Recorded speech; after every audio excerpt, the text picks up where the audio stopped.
En este video, analizaremos y explicaremos los descubrimientos de los capítulos 229, titulado El Chotacabras y el Amanecer, y 230, titulado Canto a la Lascivia.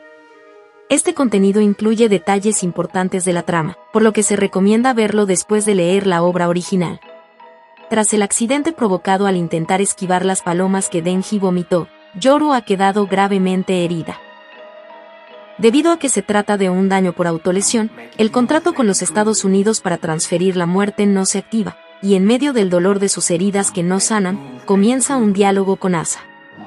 Asa le pregunta a Yoru por qué, si supuestamente no le importan sus sentimientos, no ha borrado su conciencia para arrebatarle el cuerpo por completo. Ante esto, Yoru comienza a relatar la historia del primer pájaro cuyo cuerpo robó. Cuando Yoru apareció ante Asa al inicio de la historia, tenía la forma de un ave similar a un chotacabras. Sin embargo, se ha revelado que esa no era su forma original, sino que, al igual que ahora usa la apariencia de Asa, en aquel entonces había tomado el cuerpo de un pájaro. En videos de análisis anteriores de este canal, mencionamos que la apariencia inicial de Yoru podría estar inspirada en la obra La Estrella del Chotacabras de Kenji Miyazawa, y este diálogo lo ha confirmado.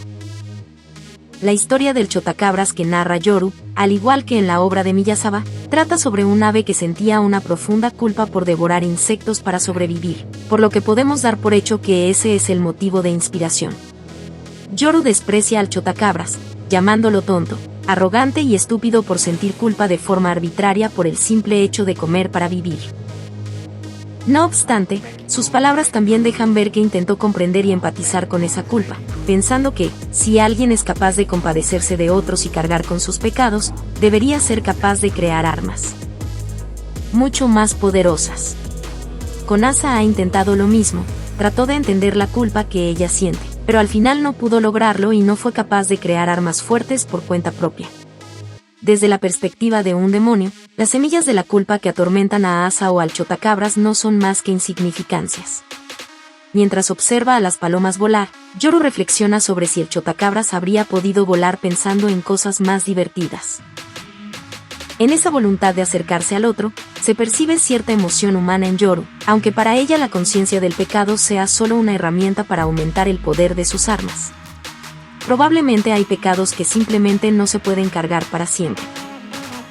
Visto desde la perspectiva actual de Yoru, decir que ese pecado no es para tanto podría convertirse en una pequeña salvación para Asa, quien durante años siguió cargando la culpa de haber provocado indirectamente la muerte de su padre, de haberse sentido cómplice del asesinato de su propio padre. Mientras Yoru hablaba con Asa, Denji se arrastraba hacia ella con el cuerpo ya sin piernas. Parecía que iba a hacer algún movimiento desesperado, pero en lugar de eso, Denji eligió cortarse el brazo y darle su sangre para revivirla. Apenas Yoru recuperó la conciencia, apuntó con su mano armamento hacia Denji y le preguntó furiosa: ¿Tu cabeza es peor que la de una gallina o qué? Entonces Denji recordó que antes le habían prometido que, si se comía al demonio de la muerte, tendrían sexo. Por eso dijo: habíamos prometido que si me comía a algún demonio súper peligroso, lo haríamos. ¿Y si me comía ese demonio peligroso, no? Al escuchar eso, Yoru terminó soltando una carcajada mientras se dejaba caer. Esa promesa viene del capítulo 193, Running Kiss, donde Yoru le dijo a Denji que si derrotaban al demonio de la muerte tendrían sexo. Pero si no podían derrotarlo, entonces convertiría a Denji en un arma para acabar ella misma con el demonio de la muerte. Después de alrededor de 40 capítulos, finalmente esa promesa terminó cumpliéndose.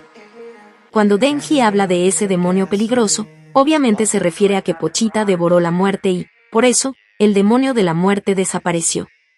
Detrás de Yoru, mientras se ríe inclinándose sobre él, aparecen enormes fragmentos de edificios destruidos. En el capítulo 230 también se muestran pedazos cayendo dentro de un charco de sangre, así que probablemente representan el enorme impacto emocional que tuvieron las palabras y acciones de Denji sobre Yoru, o incluso el shock que sintió cuando ella evitó aplastar a las palomas. Luego Yoru le pregunta a Denji por qué pensó que ella esquivaría a las palomas. Denji responde que una vez conoció a un demonio que siempre intentaba matarlo cuando tenía oportunidad, pero que aún así era amable con los animales. Por eso quería creer que Yoru también podía ser alguien así. Más que una predicción, admite que fue un deseo suyo. Cuando Yoru le pregunta por qué, Denji reflexiona sobre sí mismo y termina diciendo que quizá era porque se sentía solo y quería tener amigos. Tiene sentido que Denji se sienta así, porque perdió tanto a Hirofumi, alguien a quien podía considerar amigo, como a Nayuta y también a sus perros y gatos, que eran su familia. Entonces Yoru le pregunta si está bien con que ella sea su amiga. Denji responde: preferiría una amiga con la que también pueda tener sexo. Yoru, feliz, le dice: de verdad eres un mono completamente dominado por el deseo sexual. Después agrega que odia a el hombre motosierra, pero que sí le gusta Denji, así que propone una tregua temporal. Luego recoge sangre del charco y se la da de beber. La escena donde ambos comparten su sangre tiene una vibra bastante íntima y sensual, además de transmitir cuánto se profundizó la relación entre los dos. Es un momento que realmente te hace sentir la profundidad de su vínculo. Yoru finalmente le da a Denji la respuesta a aquella promesa del capítulo 192, te dejaré tener relaciones. Asa también dice que está bien. Al escuchar esto, Denji deshace su forma de hombre motosierra para volver a ser humano y abraza a Yoru gritando de alegría. Es emocionante ver que él sabe que, en el fondo, Asa también ha dado su consentimiento. En el momento de su alegría, el rostro del hombre motosierra parece derretirse para revelar a Denji. Esta es una técnica visual que solo hemos visto 2 veces en la primera parte, cuando Makima lo abrazó y cuando abrazó a Aki, convertido en el hombre pistola, al darle el golpe final. Al igual que en esos momentos, el hombre motosierra vuelve a ser Denji, es una expresión artística excelente que sirve como un paralelismo perfecto con la primera parte de la obra. Sin embargo, tras los felices protagonistas, aparece una hueste de demonios con forma de insectos. En el fondo se ven múltiples puertas, lo que sugiere que han descendido desde el otro lado, es decir, desde el infierno. Originalmente, cuando el demonio de la pistola apareció en el mundo humano, se dijo que lo hizo tras una ola de incidentes mortales relacionados con armas. Es posible que exista un sistema por el cual los demonios que acumulan un nivel de miedo superior al promedio en poco tiempo, fuera de los miedos primordiales, sean transportados al mundo humano. Estos demonios tienen apariencias cercanas a 100 pies, mosquitos o mantis religiosas, aunque el que aparece en el centro de los 3 mostrados de cerca no parece un insecto común. La razón por la que estos demonios de insectos se manifestaron ante Yoru es que el miedo hacia ellos se ha disparado a niveles estratosféricos. Esto se confirma a través de los testigos o informantes alrededor del mundo. Un informante en la India reporta que una plaga de murciélagos está devorando a la gente, mientras que otro en Canadá comparte que insectos multiplicados masivamente están haciendo lo mismo. El informante de Canadá analiza la situación con frialdad. Normalmente, cuanto mayor es la capacidad reproductiva de una especie, mayor es el número de individuos que mueren al nacer por selección natural. Sin embargo, como ahora la muerte ha desaparecido, los insectos y animales pequeños con alta tasa de reproducción nacen en cantidades masivas y sobreviven en su totalidad. El equilibrio de poder entre las especies, que se mantenía de forma natural gracias a la existencia de la muerte, se ha roto. Ahora, los insectos y animales pequeños, debido a su velocidad de crecimiento y reproducción, están en la cima de la cadena alimenticia. La humanidad y los grandes mamíferos están viviendo un auténtico infierno. Son devorados vivos pedazo a pedazo para servir de sustento a la reproducción de estas plagas. Y siguen viviendo incluso mientras se convierten en la carne y sangre de los insectos y las bestias. El informante de Canadá menciona que el año pasado, en una villa, mencionó que, cuando se reunieron todos el año pasado, le sorprendió descubrir que aquello que más asustaba a cada persona era diferente. En ese entonces, no pudo dar una respuesta sobre su propio miedo, pero ahora, mientras observa una puerta de la que brotan cucarachas, parece haberla encontrado. A través de estas descripciones, se transmite como el miedo a los insectos está alcanzando su punto máximo. Aunque no sabemos si es literalmente cierto eso de que los humanos siguen viviendo incluso tras convertirse en carne y sangre, lo que es seguro es que no mueren mientras son devorados, lo que debe acumular mucho más terror que cuando la muerte existía. Estamos ante el peor escenario imaginable. La magnitud del impacto de borrar la muerte y la sensación de desesperanza son asombrosas.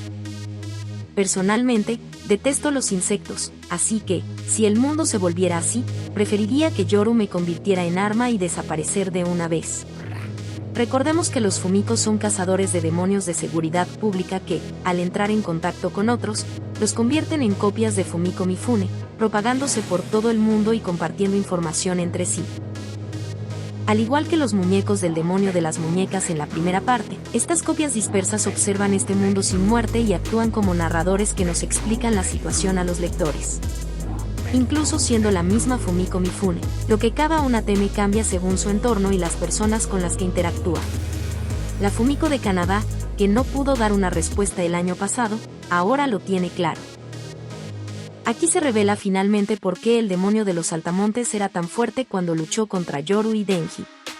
Al principio pensábamos que era fuerte porque las langostas son una plaga temida en el extranjero, pero no nos habíamos dado cuenta de que, en este preciso momento, los pequeños animales e insectos carnívoros se han convertido en la mayor amenaza para la humanidad. Además, Denji se comió al demonio de los saltamontes con el que luchó. Los saltamontes son insectos omnívoros conocidos por el canibalismo o por comer otros insectos pequeños cuando escasea el alimento. Sobre todo, eran el alimento de animales pequeños como murciélagos y ratones, lo que evitaba que estos últimos se centraran en los humanos. El hecho de que Denji se comiera al demonio de los saltamontes, haciendo que estos desaparezcan, combinado con la ausencia del concepto de la muerte, es lo que ha creado esta situación actual. En la obra vemos una descripción irreal de insectos y murciélagos devorando humanos, pero es un desarrollo que nos hace reflexionar sobre los cambios en los ecosistemas reales y la extinción. Por ejemplo, es sabido que si los mosquitos desaparecieran del mundo, nos beneficiaríamos al eliminar la transmisión de enfermedades, pero perderíamos polinizadores de frutas y verduras, afectando gravemente a otros seres en la cadena alimenticia. El verdadero peligro del poder del hombre motosierra para borrar conceptos. La verdadera magnitud del impacto del poder del hombre motosierra para borrar conceptos ha comenzado a mostrarse a partir del capítulo 230. Parece que el hombre motosierra tenía algún tipo de criterio sobre lo que debía comer. Por ejemplo, nunca devoró a la guerra o al control.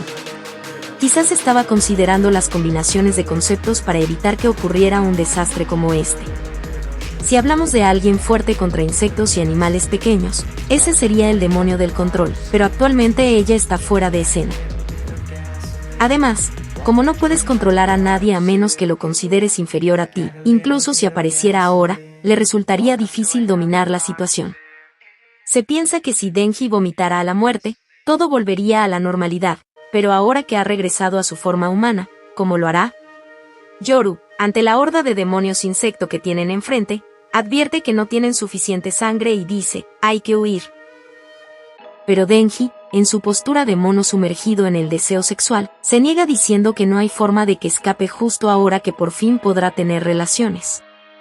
Entonces intenta decir su famosa frase del primer capítulo, si te interpones en nuestro camino, pero como la muerte ha sido borrada, olvida las siguientes palabras y se queda confundido. ¿Cómo era? En ese momento de duda, un demonio misterioso levanta el puño contra él. Las consecuencias de borrar la muerte aparecen incluso en detalles como este. Es probable que hasta la intención de matar esté desapareciendo de este mundo. ¿Qué demonio creen que es ese que intenta golpear a Denji, con cabeza de media luna y muchísimos brazos? Al ver tantos brazos uno podría pensar en un pulpo, pero no se parece en nada a los tentáculos del demonio del pulpo, así que debe ser algo totalmente distinto. Por favor, cuéntenme sus teorías en los comentarios. Como Yoru ha vuelto a ser consciente de su afecto por Denji, su pelea ha entrado en una tregua. Denji ahora tiene a Yoru y a Asa como algo entre amigas y amantes, pero parece que no podrá llegar a su meta tan fácilmente. Además, debido a que su mascota devoró a la muerte y él se comió al demonio de los saltamontes, el equilibrio del ecosistema se ha roto, creando esta pesadilla donde los humanos son devorados vivos por insectos y bestias, siguiendo conscientes incluso dentro de ellos. Es probable que en el futuro se explore por qué el hombre motosierra dejó de comer a ciertos demonios o por qué dejó restos del demonio de la guerra, revelando el enorme impacto de su poder. ¿Intentará crear un nuevo mundo junto a su mascota o buscará restaurar el anterior haciendo que vomite lo que comió? Con el apoyo emocional de Asa y Yoru, ¿hacia dónde se dirigirá Denji? Será fascinante ver cómo estos tres salen de este aprieto. Por otro lado, el demonio de la hambruna ha estado muy callado últimamente, pero ahora que el acto de comer ha cobrado tanto protagonismo, ¿no creen que ya va siendo hora de que entre en acción? El esperado capítulo 231 se publicará el 11 de marzo, después de un descanso. Esto es todo, muchas gracias por ver hasta el final. Si tienen sus propias teorías además de las mencionadas en este video, por favor compártanlas en la sección de comentarios. Nos vemos en el próximo video.